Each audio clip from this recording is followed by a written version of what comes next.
नमस्कार दोस्तों, स्वागत है आपका यूपीएसआई कॉप्स में। दोस्तों, जैसा कि आप लोगों को पता है कि मैं यूपीएसआई से रिलेटेड जो भी जानकारियां हैं वो अपने यूट्यूब चैनल पर लेके आता हूं और आप लोगों का मुझे भरपूर समर्थन और प्यार भी मिल रहा है।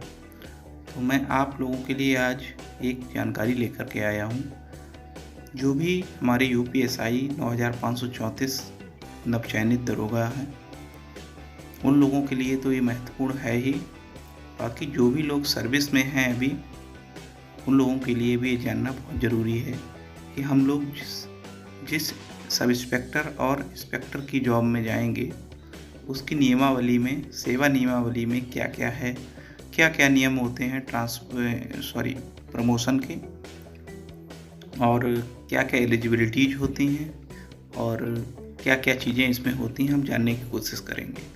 तो वीडियो को अंत तक देखिएगा, लास्ट तक आपको सारी जानकारियाँ मिल जाएंगी।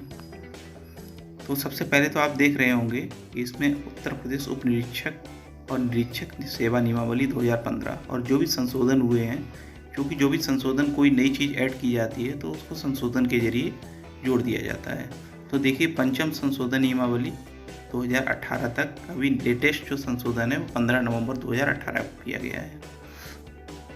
इसके बाद जब हम नीचे बढ़ेंगे तो बाकी इसमें सारी चीज़ें शुरुआत में वही चीज़ें दी होती हैं कि अधिनियम से क्या तात्पर्य है, बोर्ड का मतलब क्या है, संविधान का मतलब क्या, ये सारी चीज़ें इसमें एक प्रस्तावना टाइप का दिया होता है। ठीक है, जो हमारे काम की चीज़ है वो हम लोग, अब ये 5 नंबर आप देख रहे होंगे, भर्ती का स्रोत। ठीक है, तो इसमें जब हम लोगों ने फॉर्म अप्लाई किए थे, सब इंस्पेक्टर के फॉर्म 2021 में अप्लाई किए थे, तो उसमें जो एलिजिबिलिटीज होती हैं वो सारी चीज़ें दी गई हैं कि इसमें कितनी एलिजिबिलिटी होनी चाहिए।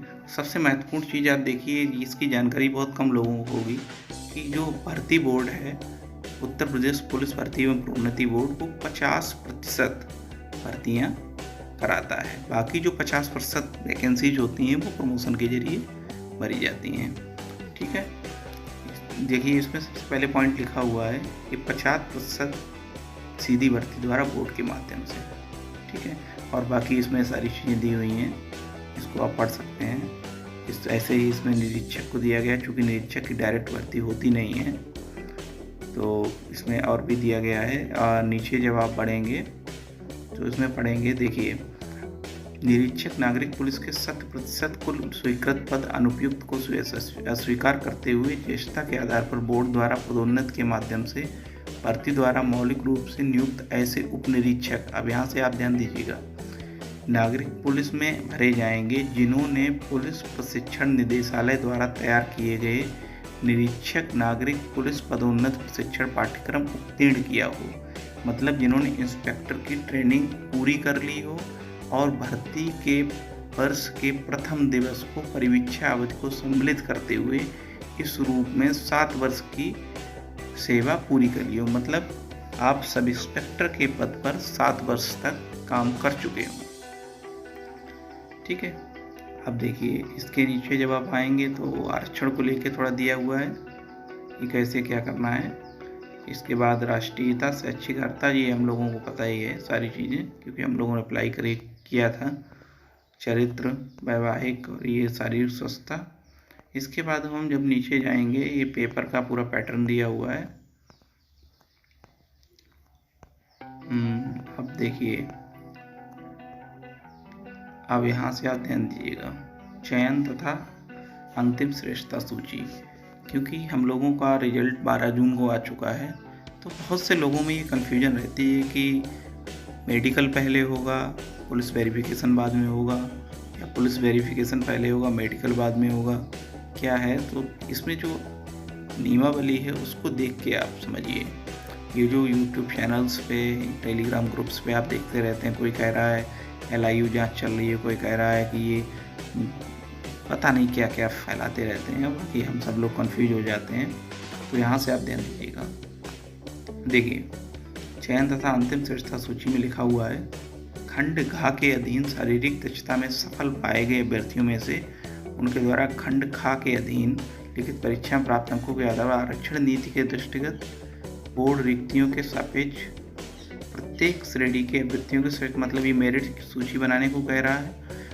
अब देखिए यहाँ से ध्यान दीजिए, और उसे संस्तुति सहित चिकित्सा परीक्षा चरित्र सत्यापन के अधीन विभागाध्यक्ष को प्रेषित करेगा। बोर्ड द्वारा कोई प्रतिष्ठा सूची तैयार नहीं की जाएगी।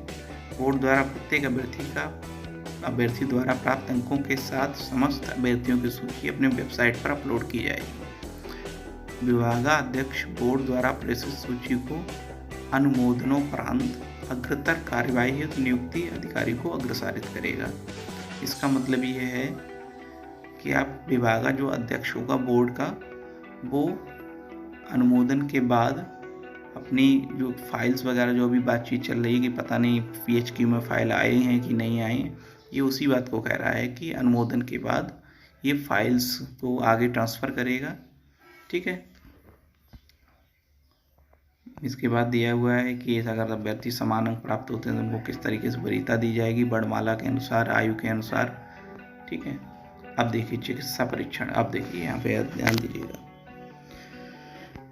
खंड यहाँ के अनुसार चयन सूची में स्थान रखने वाले अभ्यर्थियों में से नियुक्त प्राधिकारी द्वारा चिकित्सा परीक्षण में सम्मिलित होने की अपेक्षा की जाएगी। चिकित्सा परीक्षा हेतु संबंधित जनपद के मुख्य चिकित्सा अधिकारी मतलब CMO द्वारा चिकित्सा परिषद का गठन किया जाएगा, जिसमें 3 चिकित्सक रखे जाएंगे। जो आपने अभी बीच में वायरल हो रहे थे लेटर्स, उनमें आपने देखा भी होगा डॉक्टर्स की सूची मांगी गई थी, तो वो CMO द्वारा ही अनुमोदित की जाती है। उसमें जो अभ्यर्थी अपनी चिकित्सा परीक्षा से असंतुष्ट हों वह ठीक परीक्षा के दिन, ये मेडिकल प्रक्रिया लिखी हुई है, आप इसको अच्छे से पढ़ लीजिएगा। इसके बाद देखिए चरित्र सत्यापन। अब यहाँ पे देखिए क्लियरली लिखा हुआ है, नियुक्ति पत्र जारी किए जाने से पूर्व नियुक्त प्राधिकारी के परीक्षण के अधीन अभ्यर्थियों को प्रशिक्षण पर भेजे जाने से पहले चरित्र सत्यापन का कार्य पूर्ण कराया जाएगा। तो यहाँ से आपको कन्फर्म पता चल गया होगा कि पहले मेडिकल होगा, मेडिकल के बाद जो एक ज्वाइनिंग लेटर आता है जिसमें पूरा डिटेल्स लिखी होती हैं कि आपको किस ट्रेनिंग सेंटर पे पहुंचना है, कब पहुंचना है, उससे पहले चरित्र सत्यापन का कार्य करा लिया जाएगा। सामान्यतः चरित्र सत्यापन 1 माह के भीतर पूर्ण कर लिया जाएगा, मतलब मेडिकल के और ट्रेनिंग के बीच में आपका कम से कम 1 महीने का गैप रहने वाला है। किसी अभ्यर्थी के चरित्र सत्यापन दौरान कोई प्रतिकूल तथ्य सामने आने पर उसे नियुक्त प्राधिकारी द्वारा अनुपयुक्त घोषित किया जाएगा और ऐसी रिक्तियों को अग्रेतर के लिए आगे ले जाए। मतलब जो भी कोई चरित्र सत्यापन में अगर किसी के खिलाफ निगेटिव पॉइंट आता है और वो सिद्ध नहीं कर पाता है, अपना कोई दोष मुक्त नहीं हो पाता है, तो वो उसकी नियुक्ति को रद्द कर दिया जाएगा और जो वैकेंसी खाली बचेगी उसको अगली वैकेंसीज के लिए ऐड कर दिया जाएगा। ठीक है। अब यहाँ पे प्रमोशन को लेके दिया हुआ है, प्रोन्नति द्वारा भर्ती की प्रक्रिया। उपनिरीक्षक के पद पर पदोन्नति। उपनिरीक्षक के पद पर नियुक्ति मुख्य आरक्षी, इसमें हेड कांस्टेबल से जुड़ा हुआ है कि कैसे कैसे इनको किया जाएगा। ठीक है। जो अपनी जो है प्रमोशन का, उसमें देखिए आप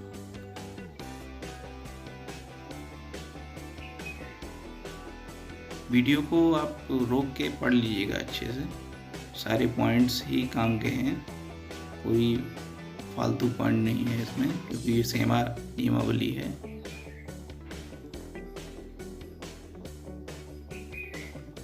इसमें देखिए आपको मैं दिखाता हूँ।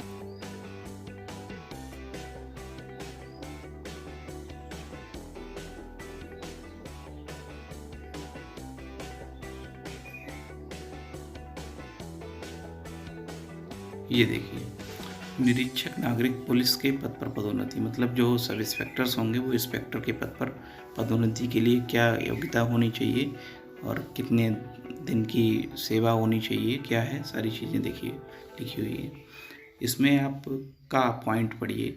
निरीक्षक नागरिक पुलिस के स्वीकृत पदों के कुल संख्या के 100% पद अनुपयुक्त को स्वीकार करते हुए ज्येष्ठता के आधार पर बोर्ड द्वारा पदोन्नति के माध्यम से मौलिक रूप से नियुक्त ऐसे उप निरीक्षक नागरिक पुलिस में से भरे जाएंगे जिन्होंने भर्ती के वर्ष के प्रथम दिवस को परिवीक्षा अवधि सहित 7 वर्ष की सेवा पूरी कर ली हो। मतलब आपका जो एसआई होंगे सिविल पुलिस के, उन्होंने भर्ती के वर्ष के प्रथम दिवस को परिवीक्षा सहित 7 वर्ष की सेवा, मतलब आपकी जिस दिन आपकी ज्वाइनिंग हुई हो उस दिन से लेकर 7 वर्ष तक की आपकी अवधि को जोड़ा जाएगा। अब देखिए, खंड का के अधीन निरीक्षक नागरिक पुलिस पदोन्नत के लिए निरीक्षक नागरिक पुलिस के निसंवर्गीय पदों पदोन्नत ऐसे उप निरीक्षक नागरिक पुलिस भी पात्रों की जरूरतों को पूरा करते हैं। ठीक है, अब इसमें पदोन्नति के लेके दिया हुआ है। दूसरी चीज़ मैं आपको बता दूं, 2015 से पहले जो हम लोगों का प्रमोशन का जो जोड़ा जाता था, मेरिट जो बनती थी प्रमोशन को लेके, वो ट्रेनिंग सेंटर से जो पास आउट होते थे उन नंबरों के आधार पर बनती थी। 2015 से पहले, 2015 से पहले का मतलब है 2008 की नियमावली वहाँ पे चल रही थी।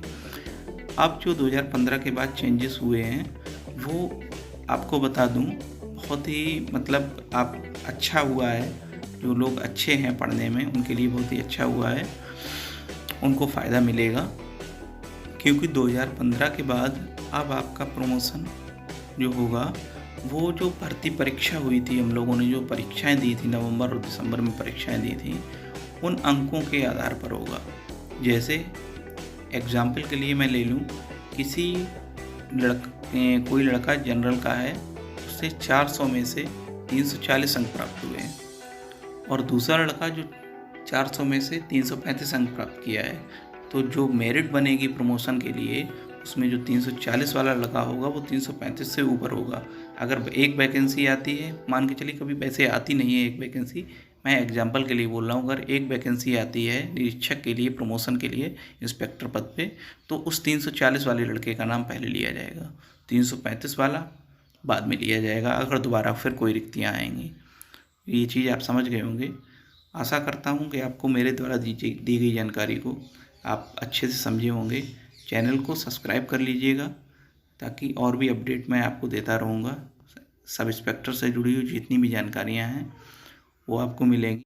दोस्तों, अगर आप चैनल पर नए हैं तो चैनल को सब्सक्राइब कर लीजिएगा, बेल आइकन पर क्लिक कर लीजिएगा ताकि आपको सारे अपडेट्स मिलते रहें। और अगर आपको कोई मेडिकल या डॉक्यूमेंट वेरिफिकेशन जो मेडिकल के समय होगा उसको लेके कोई कन्फ्यूजन है, कैरेक्टर सर्टिफिकेट को लेकर कोई कन्फ्यूजन है, तो आप कमेंट करिएगा।